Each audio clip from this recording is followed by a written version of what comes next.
The rain in the megacity didn't wash things clean. It just made the grime glossier.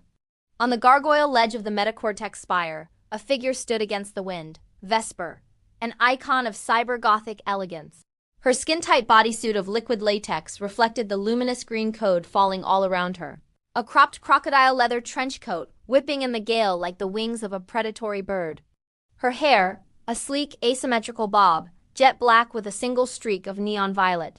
Below her, the streetlights smeared into streaks of neon and orange, a digital painting of a world that wasn't real. She adjusted her rimless cat-eye sunglasses, the scrolling code of the Matrix reflecting faintly in the obsidian lenses. Inside her mind, the operator's voice was a static itch. "We're on a clock, Vesper. The exiles are moving the Zion access codes. You have 3 minutes before the agents sanitize the sector." Failure meant the machines would find the last human city within the hour. Vesper tasted the recycled air, copper, and ozone, the flavor of impending violence. She didn't jump. She simply stepped off the ledge, letting gravity claim her for a fleeting second before she rewrote its rules. The wind roared, tearing at her clothes, but her expression remained icy, untouched by vertigo. She crashed through the skylight of the penthouse below, shattering the glass into a million glittering diamonds that hung suspended in the air as she entered bullet time. In that stretched eternity, she saw them. The Merovingians' lackeys programmed, skin-suited in Armani and indifference, already reaching for their weapons. But they were governed by the system. Vesper was not. She landed in a crouch, the impact cracking the marble floor. As she rose, dual micro-Uzis materialized in her hands, drawn from the white void of the loading construct. A throbbing techno-pulse filled the room, syncing with her heartbeat. "Give me the drive," she said, her voice calm, cutting through the bass. The lead exile, a program with silver teeth and shark glass eyes, sneered.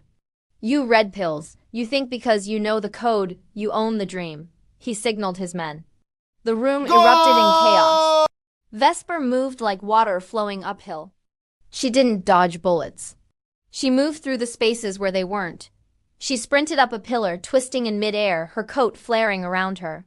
Her guns barked, bright muzzle flashes illuminating her striking features, high cheekbones sharp, enough to cut glass, and lips painted the color of a system error.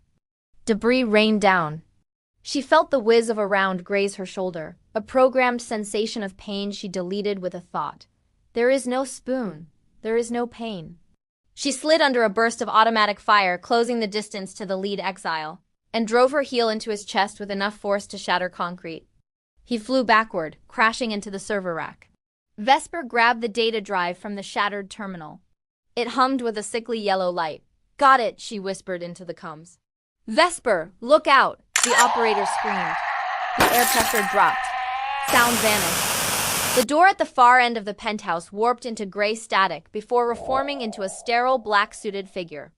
An agent. He adjusted his tie, his face a mask of bureaucratic hate. "Ms. Vesper, we have been waiting." She checked her ammo. Empty. She dropped the guns. The agent moved with terrifying speed, a blur that defied even her enhanced perception. A fist hammered into her ribs. She flew across the room, smashing through a glass partition.